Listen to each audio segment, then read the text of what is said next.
Every individual can take important steps to prepare for emergencies and put plans in place in case of a disaster in your community.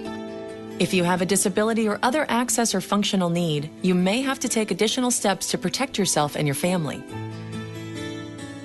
People with disabilities and people who have access and functional needs have to take a very proactive position in their personal preparedness. If you think about it, we do it every day. We're ready for the next little disaster that we will face every day. I always say, prepare as if no one's coming to rescue you, because the reality is in a moderate or large event, no one is coming to rescue you anytime soon. It may be a very short period of time, it may be a more extended period of time, but you need to prepare as if you're not going to have any of the resources that you might typically depend on. The best way people can start to plan is by looking at the individual parts of their daily lives and figuring out where the potential gaps are. Do an inventory of yourself. Do an inventory of the things that you use on a daily basis to be living independently, and then think about what is essential. Think about the strategies, services, devices, tools, and techniques you use to live with a disability on a daily basis.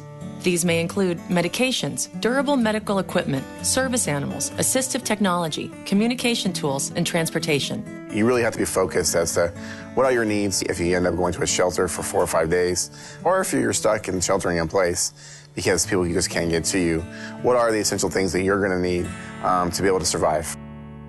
As you think about assembling a support team, you need to be thinking about who are the people in your workplace, who are the people in your neighborhood, who are the people in your community, who might be able to assist you. Go over your emergency plan with everyone in your support network. Make sure that someone in your personal support network has an extra key to your home and knows where you keep your emergency supplies. And teach them how to use any life-saving equipment or administer medicine in case of an emergency. It's important that you find out in those places where you receive services on a regular basis, you find out what their emergency plans are. Ask them. If you are a person who gets dialysis, what are their emergency plans? If you're a person who uses paratransit services, what are their emergency plans for providing paratransit? A standard emergency kit includes water, food, and medicine to sustain all members of your household for at least 3 days. Visit ready.gov for a complete list of suggested items, along with recommendations for how to prepare a family emergency plan. Everybody needs to have a kit, and a kit really needs to have some very basic things in it, some water, some food. But then you're going to want to customize that kit to make sure that it has the things that you need. Individuals with access and functional needs may want to consider some of the following items: extra glasses or hearing aids, battery chargers or extra batteries, copies of medical prescriptions, supplies for service animals, and necessary medical supplies. Visit ready.gov for a complete list of suggested emergency items for people with access and functional needs.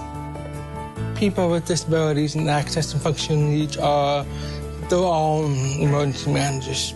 They know what they need on an everyday basis. And what my kit looks like is very different than somebody else's kit. You want to be thinking about what is it going to take for you, both in your home and out of your home, to be able to maintain your health, your safety, your independence for a period of, a few hours to perhaps a few days.